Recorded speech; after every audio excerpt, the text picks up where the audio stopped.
Ever found yourself in an argument where your mouth moved faster than your mind? Yeah, me too. Today, we're talking about something that affects every single relationship, not just romantic ones. And that's how to stay calm when you're triggered. Because here's the truth, arguments don't destroy love. Emotional chaos does. This episode is called Conflict Without Chaos: How to Stay Calm When Triggered. We're going to break down simple ways to manage your emotions, avoid those spirals, and bring peace back into your connection, even when things get heated. Welcome back, Uplifting Life Partners, to the Simplified Uplifters Marriage Mastery Podcast. This is our Self-Love Wednesday segment, where we focus on giving you practical tools to build, repair, and strengthen the foundation of your relationship. Our goal? To help you create a marriage that feels stronger, more joyful, and more resilient. I'm your host, Ron Simplified Myers, and together, let's ignite possibilities for your marriage. I want to start by saying this. Conflict is not your enemy. It's actually one of your greatest opportunities to grow together. But when you're triggered, your brain doesn't care about love, growth, or connection. It cares about survival. When that emotional alarm goes off, maybe your partner's tone changes, maybe they interrupt you, maybe they look at you a certain way, your body goes into fight, flight, or freeze. Suddenly, logic leaves the building and emotion takes the mic. You start saying things you don't mean, or you shut down completely. And later you're thinking, man, why did I react like that? So let's talk about how to catch yourself in those moments, how to calm down without shutting down, and how to communicate without the chaos.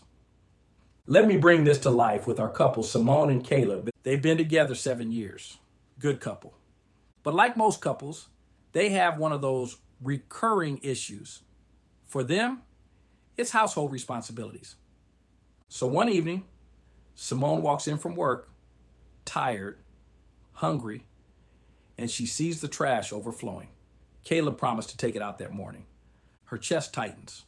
Her inner voice starts talking fast. Why do I have to do everything around here? He doesn't respect my time. By the time she calls his name, her tone already changed. Caleb, who's watching TV, hears that sharpness and immediately gets defensive. I said I'd do it later, Simone. You're always on my back. Now, both are emotionally triggered, not because of the trash, but because of what the trash represents. For Simone, it's I'm not supported. For Caleb, it's I'm not appreciated. And that's how small issues become emotional landmines. Sound familiar?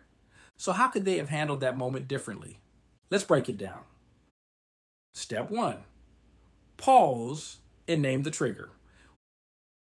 When that emotional rush hits, the first thing you need to do is pause. Most of us try to push through the emotion. We think talking will fix it. But if you don't calm first, what comes out of your mouth will come from pain, not purpose. Here's the key. Name your trigger. Ask yourself, what's really being threatened right now? My need for respect, my need for safety, my need for love. When Simone paused, she might have realized, this isn't about the trash. This is about feeling unseen. When you identify the real trigger, you take back control from the emotion. So the next time you're about to react, say this silently.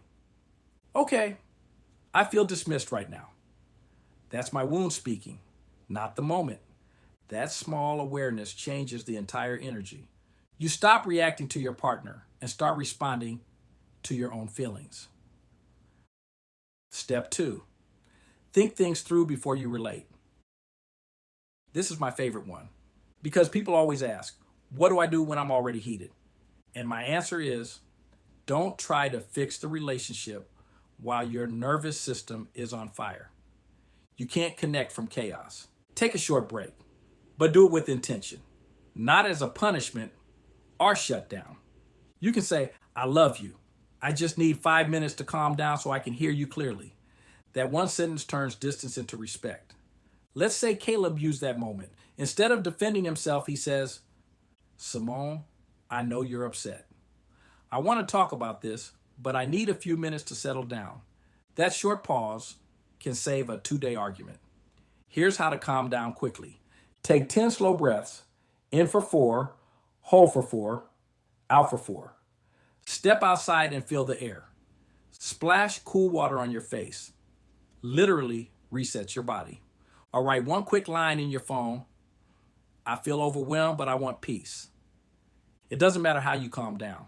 It just matters that you do it before you respond. Step 3, respond instead of react. Once you've calmed your body, now it's time to speak, but with curiosity instead of accusation. Use the gentle I statement. It starts with, I feel, and ends with what I need. So instead of, you never listen, try. I feel unheard when I'm talking, and I need us to slow down so I know we're really connecting. See the difference? One starts a fight, the other starts healing. Simone could say, when I saw the trash still full, I felt overwhelmed. I need to feel like we're working as a team. And Caleb might reply, I didn't realize how much that mattered. I can handle that before you get home. That's how you move from reaction to resolution. This moves us into the area of mindset shift. Calm is not weak. Let me say something that might surprise you. Staying calm doesn't mean you're being passive. It means you're being powerful. Anyone can yell. It takes emotional strength to stay steady. When you choose calm, you're protecting peace, not pride. You're teaching your nervous system that love is safe. Spiritually speaking, that's when you allow grace to enter the room. You're saying, I don't need to control this moment. I just need to show up in love. Because remember, the tone you use often determines the truth your partner hears. Reflection, thought. Peace isn't the absence of conflict. It's the presence of calm in the middle of it. Here's a quick practice. The calm connection routine. Notice your triggers. Write down 3 things that usually set you off. Next to each ask, what am I afraid of when this happens? For example, When my partner interrupts me, I fear not being valued. when they walk away, I fear being abandoned. That awareness is your emotional GPS. Create a calm plan. Decide your go-to calming action before conflict happens. Maybe it's breathing, prayer, music, or stepping outside. Create it now so you don't rely on emotion later. Use this phrase in conflict. I want to understand, not argue. It disarms defensiveness immediately. Add this to your journal. What's one situation this week where I can choose calm instead of control? So family, remember this. Triggers don't mean your relationship is broken. They mean there's healing waiting to happen. The goal isn't to stop feeling, it's to stop fighting your feelings. When you stay calm, you open space for connection, empathy, and understanding. And that's what real love is built on. Today, we uncovered conflict without chaos, how to stay calm when triggered. If this message helped you today, share it with your partner or someone learning how to love better. And make sure you subscribe if you haven't already. Now, don't stop here. The next episode you'll want to watch is what to say and not say when expressing needs in marriage. And make sure you're here for Sunday's episode, where we'll dive into the good fight, how to argue without destroying trust. And for deeper tools, visit Simplified Uplifters app and our inspirational apparel. Check the links in the bio or visit simplifieduplifters.net. Remember, nurture your soul, protect your energy, be kind to yourself, and build the marriage of your dreams. Most importantly, you are extraordinary. Now go to the next podcast episode and let's keep building together. Stay uplifted, stay grounded, and remember, love isn't about being right. It's about doing what's right.